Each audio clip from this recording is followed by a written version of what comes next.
오늘 우리는 로마서를 살펴보려고 합니다. 로마서는 말 그대로 로마 교회에게 바울이 보낸 편지입니다.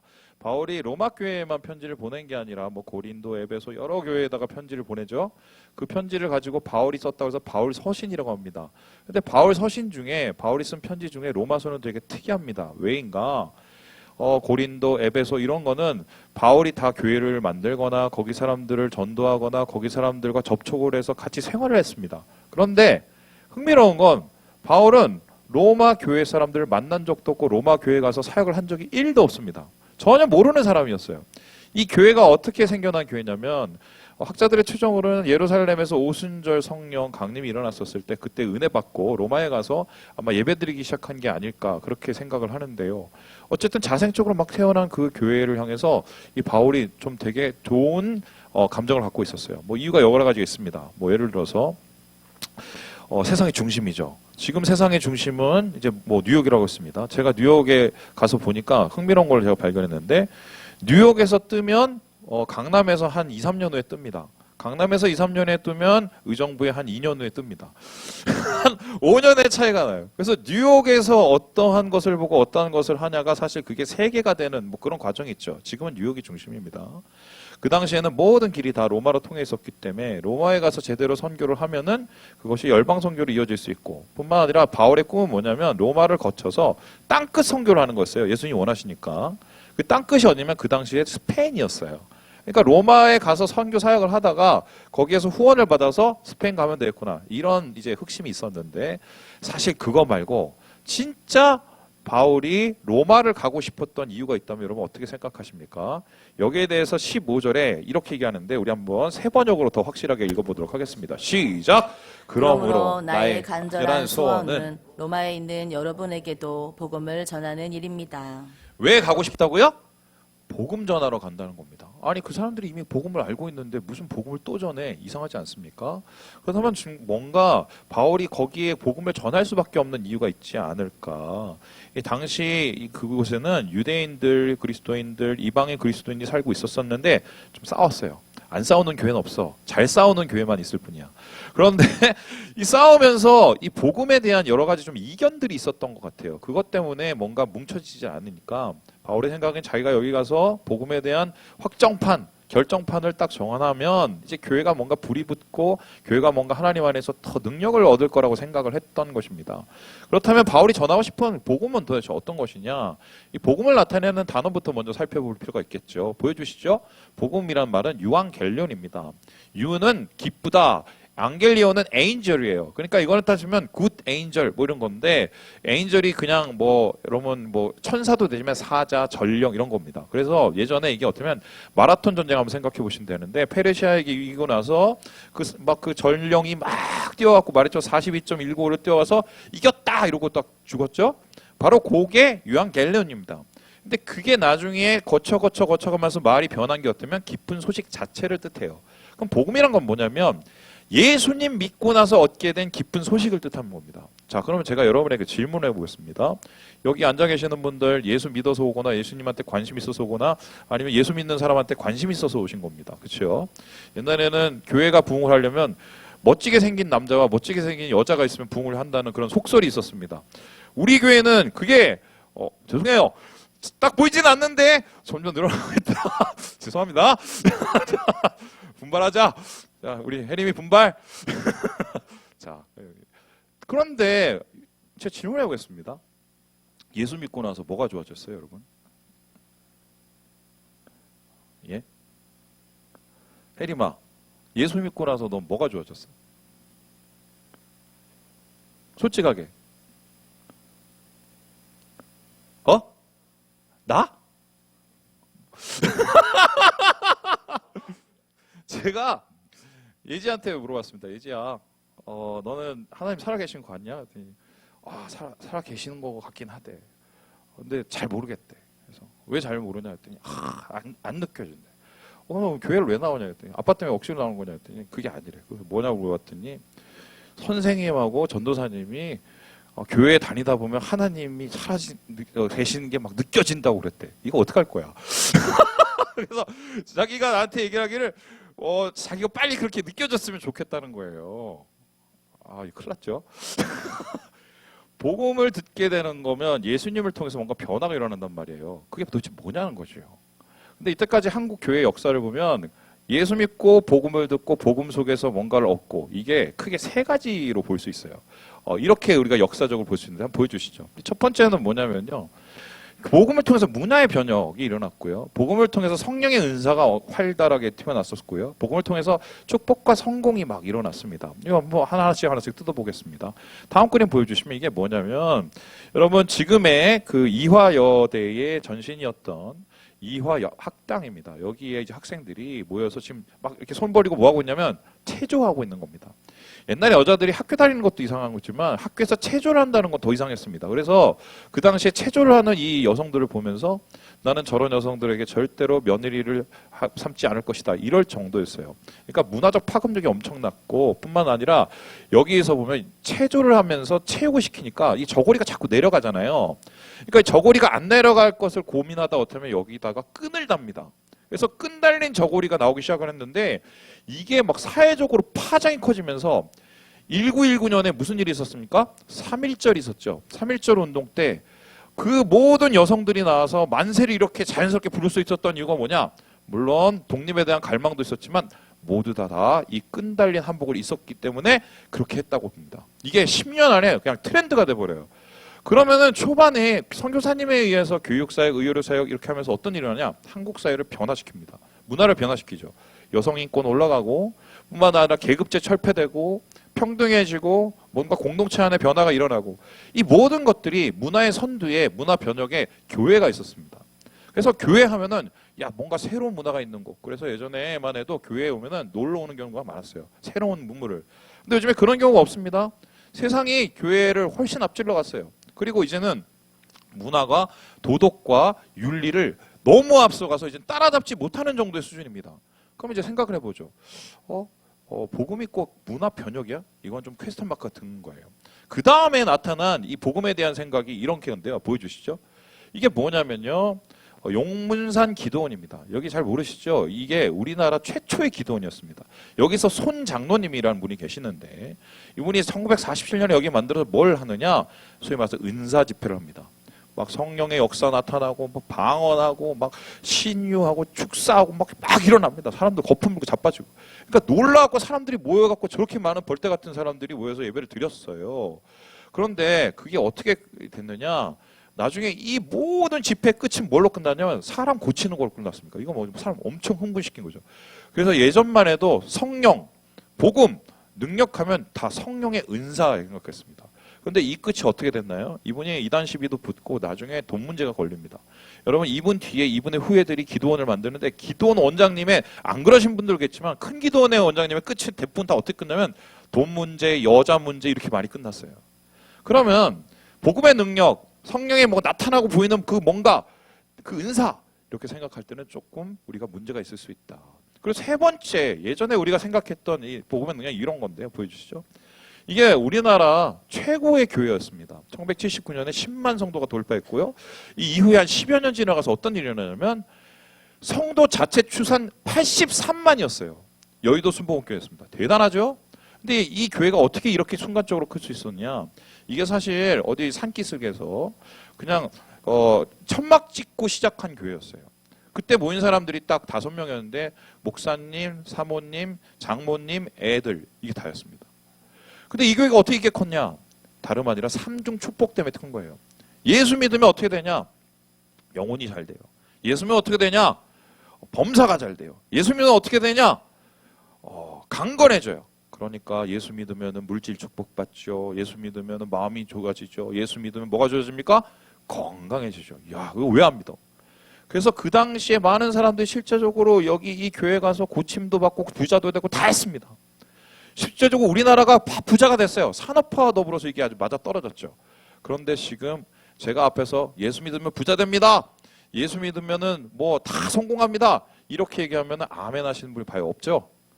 이게 뭐냐면 우리가 이미 폐해를 경험했기 때문이죠. 예수 믿어서 그렇게 될 수도 있지만 안 될 수도 있기 때문인데 예수 믿어서 어떻게 됩니까? 모든 게 잘 되고 이거는요 사실은 어떻게 하면 하나님께서 복음을 통해서 주시는 일종의 부스러기예요. 그냥 아주 작은 그냥 구체적인 그냥 현상에 불과한데 이게 전부인 양 생각을 하면서 그게 복음의 능력이다. 그럼 어떻게 됩니까? 못 사는 사람은 능력이 있어요, 없어요? 복음의 능력이 없어버리는 이런 게 되죠. 그리고 이 끝을 여러분 아시겠지만 이렇게 성공 목회, 기복 목회 하시는 끝이 좋지 않았어요, 대부분 다. 그래서 진짜 우리가 그동안 복음을 오해해왔다. 복음의 능력에 대해서 생각할 때 물론 이게 틀린 건 아니에요. 하지만 이것 자체가 복음은 아닌데 그러면 이 복음이라고 할 때 우리는 재정립을 해야 된다. 바울이 전하고 싶은 복음은 바로 그것이었는데 진짜 복음을 전하고 싶고 그 진짜 복음을 통해서 얻어지는 능력을 전하고 싶었어요. 그러면은 바울이 말하고는 그 복음은 뭐냐? 이 말씀을 읽어보면 좀 되게 의외입니다. 우리 함께 말씀을 같이 한번 읽어보겠습니다. 16절입니다. 시작! 내가 복음을 부끄러워하지 아니하노니 이 복음은 모든 믿는 자에게 구원을 주시는 하나님의 능력이 됨이라. 먼저는 유대인에게요 그리고 헬라인에게로다. 지금 바울이 복음을 얘기하면서 재밌는 거, 야, 이 복음은 엄청 좋은 거야, 부자 되는 거야, 이 복음은 문화를 변혁시켜, 이 복음은 말이야 막 능력이 생겨, 이렇게 얘기 안 합니다. 복음에 대한 제일 먼저가 어떻습니까? 내가 복음을 어떻게 해요? 부끄러워하지 않는다. 그러면 이 말을 바꿔 하면은 복음을 부끄러워하는 사람이 많았다, 적었다? 많았다는 겁니다. 그러면 복음이 왜 부끄럽습니까? 예전에 너 교회 다녀? 이러면 부끄러웠죠. 저도 부끄러웠습니다. 왜냐하면 교회 다니면 뭔가 좀 쫄렸어요. 제가 어제 리더들하고 얘기를 했어요. 복음이 부끄러웠던 적이 어디 있습니까? 그랬더니 이분이 예수 믿고 부끄러웠던 적을 얘기하면서 이렇게 얘기를 했습니다. 예수님 말씀대로 못 살아서 제가 너무 부끄럽습니다. 너무 은혜롭죠. 근데 사실 여기서 그런 게 아니에요. 이렇게 생각하시면 되는데 여러분 설 이제 집에 갔다 가면 꼭 상처받고 오시는 분이 있습니다. 어떤 분이냐? 첫째, 둘째, 셋째 이렇게 뭐 넷째까지 있다고 쳐봅시다. 갔는데 첫째도 잘 살아, 둘째도 잘 살아, 셋째도 잘 살아, 넷째는 못 살아. 근데 알고 봤더니 첫째는 예수 안 믿어, 둘째는 예수 안 믿어, 셋째도 예수 안 믿어, 넷째는 예수 믿어. 너는 예수 믿는 애가 왜 그러니? 쪽팔리죠. 쪽팔리죠. 왜 이렇게 구질구질해? 쪽팔리죠. 힘들죠. 예수 믿으면 잘 돼야 되는데 안 돼. 그러니까 부끄러울 수가 있어요. 이 당시에도 그런 부끄러움이 있었는데 왜 부끄럽냐? 예수님 자체가 부끄러워요. 복음이 예수님인데 예수님 자체가 부끄럽고 예수 믿는 사람이 부끄럽습니다. 이게 뭔 소리냐? 여기서 폴 워셔 목사님이 이 부끄러움을 이렇게 해석을 하고 있는데요. 우리 같이 한번 읽어보도록 하겠습니다. 시작! 육신적으로 생각하면 바울은 복음을 부끄러워야 할 이유가 충분했다. 동시대인들이 고귀한 진리로 믿고 있던 모든 것과 복음이 정면으로 충돌하기 때문이다. 그의 복음은 자기 백성에게 신속모독자이자 정신병자로 취급당하고 국가에 의해 범죄자로 처형된 가난한 유대인 목수가 세상의 구주, 만왕의 왕, 만주의 주라고 증언하는 것이었다. 그러니까 지금 예수 자체가 부끄러운 이유가 뭐냐면 그 당시에 신이다, 신의 아들이다 정도 하려면 어느 정도면 황제가 되던가 아니면 뭐 엄청난 기적과 능력을 보여주면 뭐 이 정도로 보여야 사람들이 인정을 한단 말이에요. 근데 예수님 어디서 태어났습니까? 시골 동네에서 태어나서 자랐어요. 예수님 잘 살았어요? 못 살았어요? 찢어지게 못 살았어요. 예수님 그러면은 건강하셨습니까? 건강하지도 못하셨어요. 뿐만 아니라 예수님 몇 살에 돌아가셨습니까? 추정하기로는 33 반에 돌아가셨어요. 그러면 이건 단명한 거죠. 근데 우리는 예수 믿으면 어떻게 해요? 오래 살고 잘 살고 예수님과 전혀 관계없는 얘기를 합니다. 그죠? 예수님 자체가 그리고 죽음을 한번 생각을 해보세요. 어떻게 죽었습니까? 십자가에 매달려 죽였죠? 여러분 십자가에 매달려 죽은 거를 보통 우리가 이렇게 막 있으면 거룩하게 생각을 하는데 이게 가장 부끄럽게 죽이는 방법이에요. 왜냐? 우리 종환이를 예를 들어서 십자가에 달린다고 생각해 봅시다. 미안해. 제일 먼저 뭐라 하느냐? 종환이를 죽도록 팹니다. 그럼 막 온몸이 다 찢어지겠죠? 그러고 나서 뭐라냐? 옷을 다 벗깁니다. 그리고 뭐하냐? 그 당시 십자가가 꼭 이렇게 생긴 게 아니에요. 중요한 건 나무에 매달아 놓는 건데 나무에 매달아 놓습니다. 그리고 어떻게 매달아 놓냐면은 여기다가 못을 박아요. 그리고 이걸 묶어 놓습니다. 그 이유가 뭐냐? 죽을 때까지 매달아 놓는 거야. 벌거벗겨 갖고. 그러니까 수치를 주는 죽음이야. 그러니까 정치적으로나 사회적으로나 반역을 해갖고 야, 저 인간처럼 되기 싫으면 니네 조심해. 이거 하려고 만들어 놓은 게 십자가인데 예수님은 그 당시로 따지면 정치범이었어요. 이런 사람을 구주로 믿는다? 이거 부끄럽죠. 그러면은 이 사람을 믿는 사람은 그나마 줘야 되는데 바울을 생각해 봅시다. 바울은 예수 믿고 인생이 좋아졌습니까? 나빠졌습니까? 솔직하게. 바울 인생 전에 어떻게 해요? 우리로 따지면 서울대에 나왔죠. 거기다가 집안은 명문가죠. 그리고 잘 먹고 잘 살았어요. 그런데 예수 믿고 나서 어떻게 됩니까? 집에서 쫓겨났습니다. 조심하셔야 돼요. 그리고 두 번째, 바울은 어떻게 됐어요? 죽도록 고생만 했어요. 근데 고생을 해서 교회를 막 세웠어. 근데 교인들이 나중에 배신 때려. 야, 이거 얼마나, 그죠? 세 번째로, 바울 어떻게 죽습니까? 예수님처럼 십자가에 매달려 죽진 않았어요. 로마 시민이라. 대신 어떻게 했어요? 목 잘려 죽어요. 예수 믿고 인생 꼬인 겁니다. 그런데 이렇게 예수님 자체도 부끄러워요. 그리고 바울도 부끄러워요. 예수 믿는 사람도 부끄러워요. 근데 무슨 복음이 뭐 이렇게 좋은 거야? 뭐 이게 무슨 능력이야? 내가 이걸 왜 믿어? 이렇게 생각할 수 있는데 그럼에도 불구하고 바울은 얘기하기를 나는 복음이 가장 능력이고 구원이고 기쁨이라고 얘기를 한다는 것입니다. 그래서 오늘 저는 여러분하고 진지하게 이런 얘기를 해보고 싶어요. 뭐 잘 살고 뭐 성령의 능력이 나타나고 뭐 문화가 막 이렇게 발전 이런 거 말고 표면적인 거 말고 진짜 찐 복음의 능력은 뭐냐?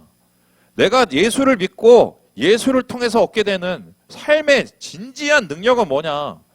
우리가 예수를 믿는 진짜 이유가 뭐냐? 그 얘기를 여러분하고 하고 싶은데 세 가지로 정리해봤습니다. 첫째, 우리 같이 한번 읽어보도록 하겠습니다. 시작! 죄를 깨닫는 능력.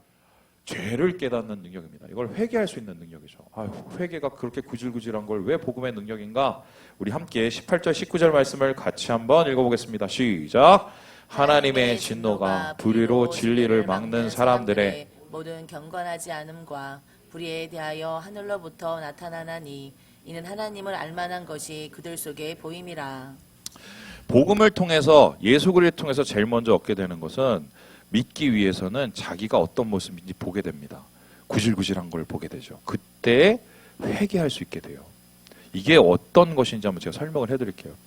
제가 예수님을 깊이 만난 게 언젠가 물론 제가 대학교 1학년 넘어가는 1학년에서 2학년 넘어가는 거기 은성수도원에서 예수님을 만났습니다. 나를 사랑하시는 예수님. 그때 저는 이제 굉장히 버림받은 상황이었어요. 같이 운동하는 친구들한테. 그 상황에서 아주 비참할 때 예수님이 나를 사랑해 주신 걸 느꼈는데 실제로 그 이후에 제가 신앙이 막 좋아진 건 아니에요. 내가 신앙적으로 뭔가 성장을 하기 시작한 건 언제부터인지 아십니까? 우리 상훈이 4월 달에 군대 갔는데 내가 군대 가서 좋아졌어요. 군대 가서 왜 좋아졌냐? 우리 상훈이는 고생을 안 할 텐데 나는 정말 직살하게 고생을 했어요. 내 위에 있는 그 선임이 정왕국이라는 분인데 이분이 진짜 주먹이었습니다. 여기서 여기까지 칼자국이 있는 진짜예요. 나 이라도 내 얘기해 주는데 나중에 얘기해 줄게. 뿐만 아니라 제가 거기서 죽도록 맞았고 이 턱이 빠졌습니다. 그래서 내가 그때 나중에는 예수님 부인했어요. 제가 얼마나 비참한 줄 아십니까? 근데 최고로 비참했던 거 뭐냐면 제 밑에 봉수라는 친구가 후임으로 왔는데 어느 날 갑자기 제가 승진해갖고 걔를 팼는데 코가 찢어졌습니다. 그래갖고 같이 공기교육대 갔다 왔어요. 제가 그런 사람이에요. 제 동기보다 3일 늦게 제대했습니다. 쪽팔리다 지금 얘기하고 있는 거야. 교회를 못 갔어요. 그 후에. 왜 못 가는지 아세요? 이거 뭐 쓰레기 막 쓰레기. 교회를 못 다니겠더라고. 근데 나중에 내가 제대를 했어요. 제대를 하고 나서 억지로 막 그 형님들이 교회 가자 교회 가자 갖고 선교회 형님들 때문에 수련을 갔어. 거기서 내가 주님을 다시 만났거든요. 그때 제가 느낀 게 뭔지 아십니까? 야, 이렇게 쓰레기 같은 나도 하나님이 다시 이렇게 만나 주시는구나. 은혜를 못 받는 이유가 뭔지 아십니까? 죄송해요. 자기가 쓰레기라고 생각을 안 하기 때문입니다. 1부에 얘기 안 했는데 2부엔 얘기할게요. 제가 아는 청년 중에 클럽 죽돌이가 있었습니다. 정확한 말은 죽순이에요. 얘가 얼마나 죽순이었냐면 그 클럽에서 얘는 기본적으로 깔고 가는 애예요. 무조건. 그래서 한 달이면은 거의 20일을 찍는 애였습니다. 강남에. 진짜. 근데 얘가 교회를 나와서 완전히 180도 변했어요. 자기 변한 얘기를 해줬는데 왜 그런지 아세요? 클럽 가서 이 남자 만나고 저 남자 만나고 막 놀고 놀아가는 거죠. 근데 어느 순간 자기가 쓰레기 같더래요. 내가 왜 이러고 사실 쓰레기 같더래요. 그러면서 앞에 보니까 교회가 하나가 있는데 지하에 가서 막 펑펑 울기 시작을 했대. 그런데 그때 얘가 누가 말씀을 전한 건도 아닌데 성령 받고 은혜 받고 예수님 만난 거야. 여러분이 은혜 받고 싶으면 쓰레기 짓을 하라는 소리가 아니라 여러분 이미 쓰레기야. 죄송해요. 우린 죄인이야. 정도의 차이만 있을 뿐이야. 예수 믿는 사람은 다 똑같아요. 자기가 죄인임을 깨달았기 때문에 예수 믿고 예수를 통해서 구원을 받습니다. 그리고 뭘 알게 됩니까? 이렇게 죄를 짓고 이렇게 죄인으로 살다가 나중에 지옥 간다는 거 알아서 우리가 예수 믿게 된 거 아니에요? 그래서 바울이 말하는 첫 번째 복음의 능력은 내가 죄인이고 죄의 결과가 멸망이라는 걸 깨달은 그 자체가 나에겐 능력이었다. 복음을 통해서. 왜냐하면 예수님이 나 때문에 십자가 죽은 것이 그 이유라는 걸 알기 때문이라고 얘기를 합니다. 두 번째 그렇다면은 복음, 바로 바울이 말하는 복음의 능력은 무엇일까요? 우리 같이 한번 읽어보겠습니다. 시작. 다시 태어나는 능력. 바울은 이렇게 쓰레기 같은 나를 하나님께서 다시 살려주셨다라고, 그것이 복음의 능력이라고 얘기합니다. 우리 함께 6장 4절 말씀을 같이 한번 읽어보겠습니다. 시작. 그러므로 우리가 그의 죽으심과 합하여 세례를 받음으로 그와 함께 장사되었나니 이는 아버지의 영광으로 말미암아 그리스도를 죽은 자 가운데서 살리심과 같이 우리로 또한 새 생명 가운데서 행하게 하려 함이라. 복음이 들어가면은 내가 죄인이라는 거 알고 죄인임을 하나님 앞에 고백을 할 때 하나님이 우리를 다시 살리는 역사, 생명의 역사가 일어나요. 이거를 경험해야 돼. 여기 앞에 문 앞에서 왔다 갔다 하시는 분 있어. 그런데 하나님께서 나를 다시 살리신다는 것은 어떤 뜻이냐? 두 가지가 살아나요. 영혼이 살아나. 두 번째는 뭐가 살아나냐? 우리의 삶이 살아납니다. 영혼이 살아난다는 건 뭐예요? 내 안에 성령이 임하시는 거예요. 성령이 임하시면 어떤 일이 일어나냐? 막 방언하고 막 은사가 일어나고 막 뭔가 능력이 행하죠. 여러분 그거는 그냥 껍데기야. 진짜 성령이라는 건 뭐냐면 하나님과 소통을 하게 돼. 그래서 찬송할 때 감동하고 예배 가운데 하나님 만나고 기도 가운데 응답 받고 살아계신 게 그냥 믿어진 게 아니라 그냥 느껴져. 그 하나님이 지금 나에게 뭘 원하시는지 느껴져. 그게 복음이에요. 복음이 내 영혼을 살리기 때문에 하나님과 소통하기 때문이에요. 그렇게 소통을 하다 보면 어떤 일이 일어납니까? 삶 속에서 주님이 원하시는가 주님이 원하지 않으시는가, 하나님이 영광 받으시는 것과 그렇지 않은 게 구분이 됩니다. 삶이 변해요. 걔가 클럽 죽순이에서 끊고 오히려 클럽 가는 애들을 교회로 데리고 오는 전도자로 바뀝니다. 개통해서 정말 여러 애들이 왔어요. 다 하나같이 클럽 죽순이들, 죽돌이들 다 왔습니다. 교회가 부흥이 되는데요. 예, 아직도 전 기억하고 있어요. 왜냐? 삶이 바뀌기 때문에요. 내가 예수 믿어서 제대로 살아야지, 그게 아닙니다. 삶이 왜 바뀌냐? 예수님 마음을 아니까 바뀌는 겁니다. 예수님 나를 사랑하는 마음 알고 내가 그 사랑하는 마음을 가지고 살아갈 때 예수님이 기뻐하시는 걸 아니까 삶이 바뀌는 거예요. 쓰레기 같은 대를 사랑하신 예수님의 마음을 아니까 쓰레기 같은 삶에서 벗어나는 거죠. 바로 복음은 우리를 새롭게 태어나는 중생의 능력을 준다. 지금 바울이 우리에게 이렇게 이야기를 하고 있다. 자, 그렇다면 마지막으로 바울이 전하는 그 복음 자체는 어떤 것일까요? 우리 같이 한번 읽어보겠습니다. 시작. 고난을 이기는 능력.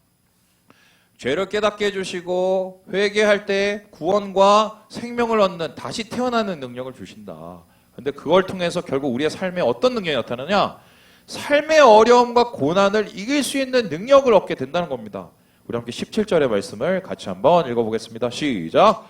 복음에는 하나님의 의가 나타나서 믿음으로 믿음에 이르게 하나니 기록된 바 오직 의인은 믿음으로 말미암아 살리라 함과 같으니라. 여기서 좀 되게 잘못 표시됐네요. 믿음으로 믿음에 이르게 한다라는 저 말이 되게 이상한 말입니다. 여러분, 내가 예수를 믿었는데 뭘 또 믿어요? 그렇죠? 요 구절은 되게 해석하기가 어렵습니다. 그래서 이 구절을 해석하려면 그 다음 구절이 중요한데, 오직 의인은 믿음으로 말미암아 살리라. 저거를 해석을 해야 됩니다. 저게 어디에 나온 말이냐면 하박국서에 나온 말인데요. 우리 함께 2장 4절을 같이 한번 읽어보도록 하겠습니다. 시작. 보라 그의 마음은 교만하며 그 속에서 정직하지 못하나 의인은 그의 믿음으로 말미암아 살리라. 하박국이 하나님한테 물어봤어요. 하나님, 세상이 이렇게 쓰레기 같습니까? 우리보다 더 정말 죄를 짓는 저 나라가 우리를 삼키려고 합니다. 그리고 우리나라조차도 소위 죄 짓는 사람들이 더 부자가 되고 악한 사람들이 더 잘 됩니다. 이거 도대체 어떻게 하실 거예요? 어디 계십니까? 살아 계십니까? 막 물어봤습니다. 그랬더니 하나님이 갑자기 거기에 대해서 응답하시는데 내가 안 그래도 준비한 게 있어.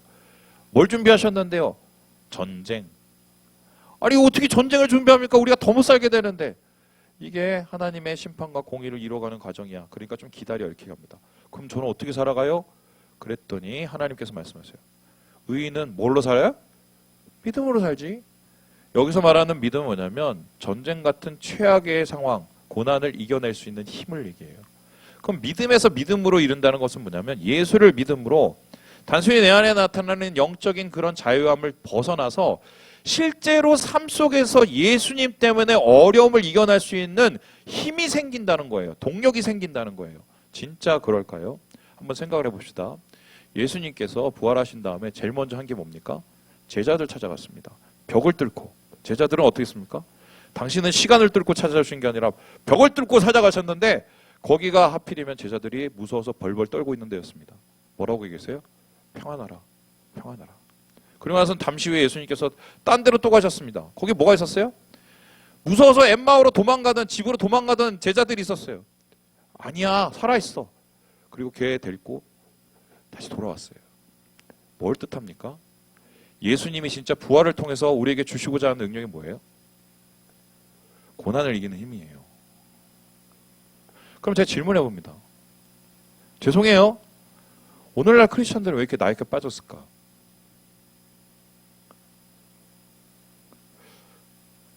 여러분 욕하는 거 아닙니다. 왜 이럴까요? 왜 이럴까요? 저는 그렇게 생각해요. 주님이 동행하는 걸 못 느끼는 거예요. 또 그렇게 물어보고 싶습니다. 주님 나와 동행해달라고 알게 해달라고 기도는 해보셨나요? 여러분? 100년 전 2000년 전 한 분을 소개하면서 오늘 이야기를 마치려고 하는데요. 고난을 이기는 능력이 어떻게 나타날 수 있는가를 증명해 주신 분입니다. 옛날에 얘기지만 재밌어요. 바로 이분인데요. 보여주시죠. 이분이 누구냐면은 안디옥 교회의 목사님이셨던 이그나티우스입니다. 이분이 속사도인데요. 속사도는 뭐냐면은 이분이요 사도 요한의 제자였습니다. 그래서 열심히 사역을 하셨어요. 그런데 트라이아누스 이 대제라고 그 당시 황제인데 기독교 굉장히 싫어했습니다. 탄압을 했어요. 그리고 색출해내기 시작하는데 예수님 전하고 복음을 전하다가 전도하다가 붙잡혔어요. 그럼 어떻게 하느냐? 앞에 세웁니다. 야, 내 앞에서 예수를 부인하면은 내가 살려는 줄게. 못하겠는데요? 너 그러면 이제 죽으러 가야 돼. 그리고 이분이 형장으로 끌려가십니다. 흥미로운 게 저 그림 뒤에 보면 이렇게 동그랗게 있는 게 있죠. 저게 혹시 뭔지 아십니까? 이탈리아 가면 꼭 가보는 데가 어디죠? 콜로세움이에요. 콜로세움에서 어떻게 죽으셨냐? 사자밥이 돼서 뜯겨서 사자가 이 전설에 따르면 뼈까지 씹어먹었대요. 그런데 왜 이분에게서 우리는 가능성을 보느냐? 흥미로운 건 이분을 붙잡아서 로마로 끌고 가는 압송 과정이에요. 어떻게 끌고 갔냐면 다음 그림을 보여주세요. 이렇게 끌고 갔는데요. 안디옥으로부터 뺑뺑뺑뺑뺑뺑 돌아갔고 로마로 끌고 간 겁니다. 원래 가장 좋은 방법은 안디옥 가면 제가 가봤거든요. 저기 항구가 있어요. 큰 항구. 배 타고 가면 금방이에요. 그렇게 안 가고 막 뺑뺑뺑 돌아갑니다. 왜 이렇게 했느냐? 학자들은 이걸 두 가지 이유로 봐요. 첫 번째는 뭐냐면은 여러 군데 끌려가서 고생시키면서 회유하려고. 야, 집에 가게 해줄게. 그래서 부인하게 만들면 다른 사람들이 목사님이 그렇게 부인하는 걸 보고 같이 침몰하게 만들려고 그랬다는 겁니다. 두 번째는 뭐냐면 가는 그 곳곳마다 교회가 있을 거 아니에요. 교인들이 있을 거 아니에요. 거기 앞에서 정말 죽도록 괴롭혀서 겁을 주려는 거였어요. 그러면은 사람들이 예수를 떠날까 봐. 그런데 어떤 일이 일어났냐? 이분이 이런 곳을 다니면서 중간중간에 막 편지를 씁니다. 7편지를 써요. 교회들에게. 편지 내용이 뭐냐? 자기는 지금 죽을 지경이고 자기 걱정도 지금 코가 석자인데 교회 걱정해주고 교인 위로해주고 뭐 이런 편지를 씁니다. 그리고 마지막으로는 로마 교회를 향해서 자기의 심정이 어떤지 이렇게 편지를 쓰는데요. 이분의 마음을 들여다볼 수 있어요. 우리 같이 한번 읽어보도록 하겠습니다. 제가 한번 읽어볼게요. 띄워주시죠. 사랑하는 로마 교회 성도들이여, 나는 기꺼이 주님을 위해 죽을 것입니다. 제발 나의 이 길을 방해하지 마십시오. 제발 맹수들의 먹이가 되도록 내버려 두십시오. 이 일을 통해 나는 세상이 아닌 천국을 얻게 될 것입니다. 나는 하랄의 밀입니다. 이제 곧 맹수의 이빨에 갈리어 그리스도의 순결한 떡으로 새롭게 태어날 것입니다. 당시에 예수 믿는 사람들 중에 힘 있는 분들이 몇 분 있어서 이그나티우스 목사님을 구명하려고 되게 노력을 했습니다. 근데 이 소식을 듣고는 목사님이 그러지 말라고, 나 그냥 순교하러 가겠다고, 순교하는 기쁨을 얻게 해달라고. 야, 이게 말이 돼요? 그렇게 할 수 있었던 이유가 그는 죽음 이후의 것을 본 거죠. 그것은 바로 천국이고 부활이고 예수가 나와 동행하시는 능력을 보았던 거예요. 그리고는 끌려갔어요. 콜로세움 앞에 섭니다. 사자들이 올라와요. 사람들이 막 야유를 합니다. 저놈의 자식, 저 예수쟁이 죽여라, 막 욕을 합니다. 근데 그분이 어떻게 하셨냐? 하늘을 쳐다보시면서 자기가 지은 가사로 찬양을 하나님께 드렸어요. 그러니까 사람들이 다 이상해 보는 겁니다. 전혀 겁내지 않아. 저 뭐지? 웅성웅성웅성 합니다. 그 빤히 쳐다봐요. 더 놀라운 것은 사자도 이상한 거예요. 보통은 으악 하면 벌벌벌 떨거나 심지어는 그 전에 스펀지 같은 걸 먹어서 자살하시는 분도 있었거든요. 이 사람은 그냥 너무 멀쩡하게 있으니까 사자도 이상한 거예요. 그래서 전설에 따르면 그냥 사자도 가만히 숨죽이고 있더래요.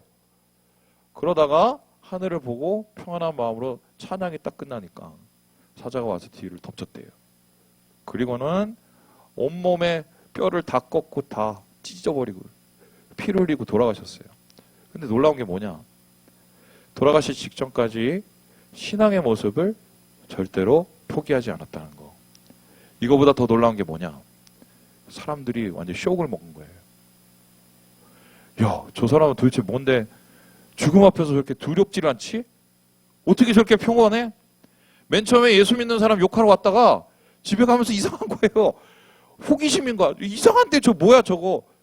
그 호기심이 나중에 관심이 되고 관심이 참여가 되고 이 사람들이 신자가 됩니다. 로마가 나중에 목사님 돌아가시고 나서 200년이 어떻게 되냐? 기독교 국가가 돼요. 폭발적으로 일어나서. 뭐를 봐서요? 신앙으로 고난을 이겨내는 그 모습에 사람들이 감동을 한 겁니다.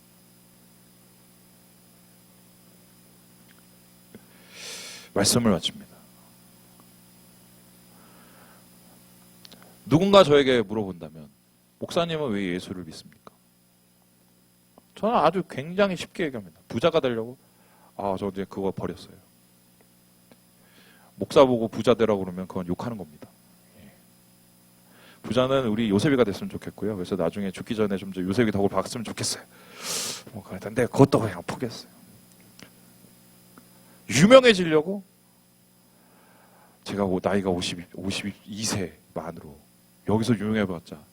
전 그리고 걱정입니다. 제가 혹시라도 유명해지면 그럴 리도 없겠지만 뒤에서 뒷담화 하시는 분들이 많아질 것 같아서 저 자꾸 못 견뎌. 내가 약해. 나 진짜 그런 생각도 없어. 그럼 뭐 성령의 능력을 나타내려고 옛날에 진짜 하나님한테 제가 그렇게 얘기했었잖아요. 자꾸 저를 깔보시는 분 성도님들이 많아서 하나님 저에게 능력을 주십시오. 능력을 주면 제가 하나님 살아계신 걸 내가 아주 보여주겠다고 막. 안 주세요. 줬으면 큰일 났죠. 애한테 칼을 주는 거죠. 전 그것도 솔직히 바라지도 않아요. 제가 지금 예수 믿는 이유는 단 한 가지예요.